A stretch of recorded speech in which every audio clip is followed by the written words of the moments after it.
जय हिंद साथियों, आज हम करने वाले हैं मैथ का ऑब्जेक्टिव क्वेश्चन जो कि 2023 बिहार मैट्रिक के लिए महत्वपूर्ण है। हर एक क्वेश्चन आपके लिए महत्वपूर्ण है, तो वीडियो आप लास्ट तक जरूर देखिएगा।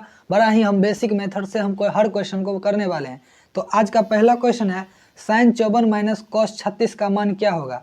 तो हम लोग जानते हैं अगर किसी मान में से अगर हम 90 में से किसी मान का घटाते हैं उसका मान बदल जाता है। तो sin 54 को अगर हम 54 माइनस अगर हम इसको साइन में लिखेंगे cos 36 को, तो इसमें 90 घटाएंगे तो 90 में से 36 घटाएंगे कितना होगा 54, यानी ये cos बदल जाएगा साइन में, तो कितना होगा sin 54 हो जाएगा। तो ये दोनों कट जाएगा, sin 54 में से sin 54 चला गया तो 0 हो गया। ऑप्शन नंबर क्या हो जाएगा, सी सही हो जाएगा। इसके बाद दूसरा क्वेश्चन है एक अर्धवृत्त का परिमाप नहीं है, परिधि है। एक अर्धवृत्त का परिधि 36 सेंटीमीटर है तो उसका त्रिज्या क्या होगा। तो देखो यहाँ पे एक फार्मूला होता है वृत्त का परिधि। तो वृत्त का परिधि क्या होता है 2πr, लेकिन यहाँ पे अर्धवृत्त के बारे में पूछ रहा है, इसको आधा कर देंगे यानी 2 से भाग कर देंगे। कितना है 36, ये 2 से 2 कट गया तो πr बराबर कितना हुआ 36। तो πr बराबर 36 हुआ, तो r का मान निकालना है तो 36 बट्टा 22/7। अब यहाँ पे नीचे वाला 7 ऊपर चला जाएगा 7, इसको 2 से काट सकते हैं तो ये हो जाएगा 11, ये हो जाएगा कितना 18। तो 18 गुने 7/11 आप सॉल्व कर लीजिएगा, इसमें उत्तर नहीं होगा। तो उम्मीद करते हैं दूसरा क्वेश्चन आपको समझ में आ गई होगी। इसके बाद तीसरा क्वेश्चन है समांतर श्रेणी 54, 51, 48, 55 का 10वां पद क्या होगा। तो इस क्वेश्चन को बनाने के लिए बड़ा ही बेसिक हम मेथड से उपयोग करेंगे। जैसे देखो ए का मान कितना है 54 और यहाँ पे डी का मान देखो ये घटते क्रम में है -3, ये फिर -3, यानी डी का मान कितना है -3 है। हमको निकालना कौन है T10 निकालना है, यानी 10वां पद निकालना है। फार्मूला क्या होता है a + n-1 × d। इसको हम बैठा देंगे इसी फार्मूला पर। a का मान कितना है 54 प्लस n का मान कितना है 10 -1, d का मान कितना है -3, यानी 54 प्लस 9 गुने -3 कितना होगा 54 माइनस ये माइनस हो जाएगा प्लस माइनस माइनस और -27। तो घट के कितना 54 में से 27 गया 27 हो गया, कितना बचा 27। ऑप्शन नंबर ए सही हो जाएगा।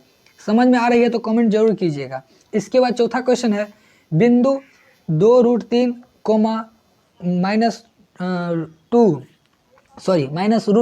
किस पाद में है। तो देखो ये होता है इसका चतुर्थांक, ये होता है प्लस प्लस, ये होता है माइनस प्लस, ये होता है माइनस माइनस, ये होता है प्लस माइनस।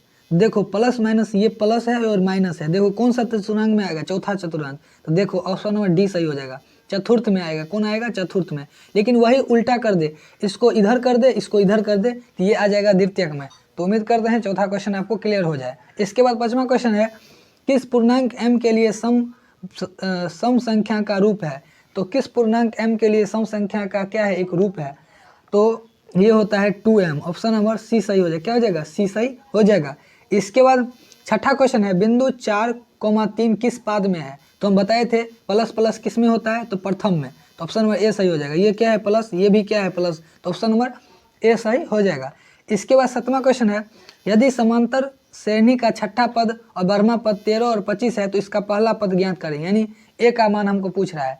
पहले क्या है टी छठा कितना है 13, इसी तरह है टी 12 कितना है 25, तो इसको हम सोल्व कर लें। टी 6 का मान ऐसे हम भी लिख सकते हैं टी 6 को a + 5d बराबर कितना हुआ 13, और टी 12 को भी हम लिख सकते हैं a + 11 और d बराबर 25, जिसको हम सोल्व कर ले। यहाँ से आप पहले d का मान निकालें, वैसे पहले a का मान निकाल सकते हैं लेकिन यहाँ निकलेगा कट जाएगा तो ये माइनस हो जाएगा, तो ये कट जाएगा यानी ये -6d हो जाएगा। और 25 में से 13 कितना हुआ, तो 25 में से 13 जो घटा गया तो ये 12 बचा, यानी d का मान 2 हुआ। कितना हुआ 2 हुआ, तो हम यहाँ 2 का मान रख देंगे, तो यानी a + 5d बराबर 13। तो यहाँ a का मान निकालना है तो 13 - 5d, तो 13 - 5 गुने 2 यानी 13 - 10 बराबर कितना हुआ 3। तो ऑप्शन नंबर 3 सही हो जाएगा, ऑप्शन नंबर बी सही हो जाएगा, क्या हो जाएगा बी सही हो जाएगा। इसके बाद 8वां क्वेश्चन है, 8वां क्वेश्चन बाद में करेंगे, थोड़ा ज़्यादा सॉल्व लगेगा। इसके बाद 9वां क्वेश्चन है कोसेक 45 का मान क्या होता है। तो पहले हम बात करेंगे कोसेक 45 का मान।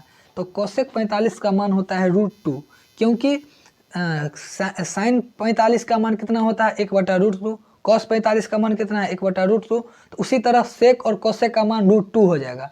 तो उम्मीद करते हैं वो दोनों का उल्टा हो जाएगा। साइन और कोसेक 45 का जो मान होता है वो कोसेक और सेक का 45 का मान का उल्टा होता है। तो ऑप्शन नंबर सी सही हो जाएगा। क्या हो जाएगा? सी सही हो जाएगा। इसके बाद 10वां क्वेश्चन क्या कर रहा है, A1 बट्टा A2 नॉट बराबर B1 बट्टा B2, इससे रेखिक समीकरण कौन सा होगा? तो ये जो संगत होता है या असंगत होता है, तो ये होता है संगत। ऑप्शन नंबर ए सही हो जाएगा।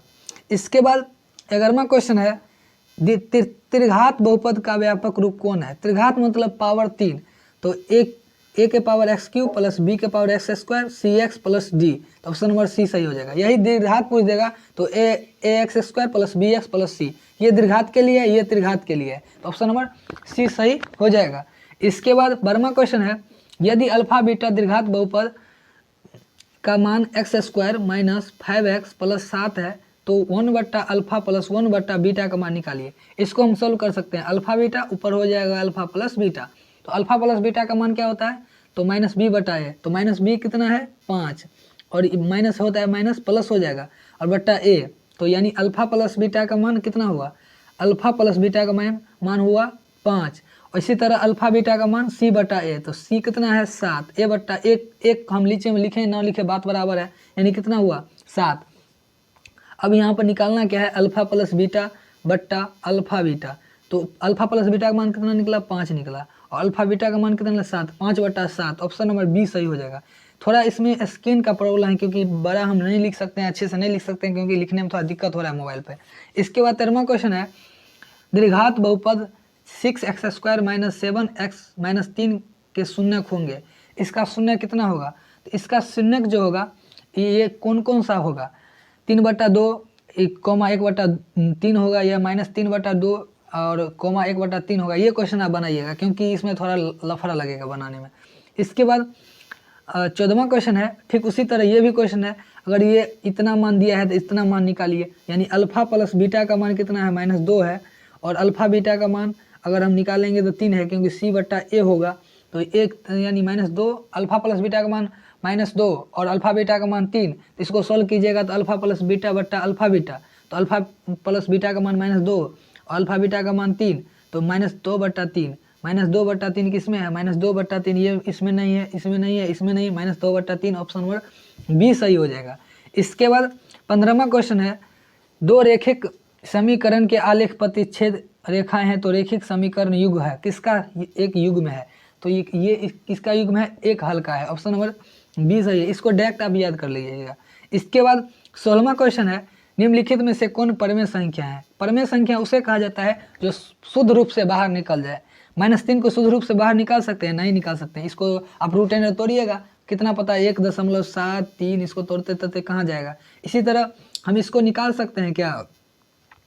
इसको नहीं निकाल सकते हैं क्योंकि इसको तोड़िएगा बहुत लफड़ा लगेगा, लेकिन हम इसको भी नहीं तोड़ सकते हैं। 4 प्लस √5 को अगर तोड़िएगा तो 2.24 इतना आएगा, लेकिन हम देखो √16 को तोड़ सकते हैं। √16 को तोड़ेंगे तो डायरेक्ट 4 आ जाएगा, ये डायरेक्ट निकल जाता है। ये क्या है? परमेय संख्या है।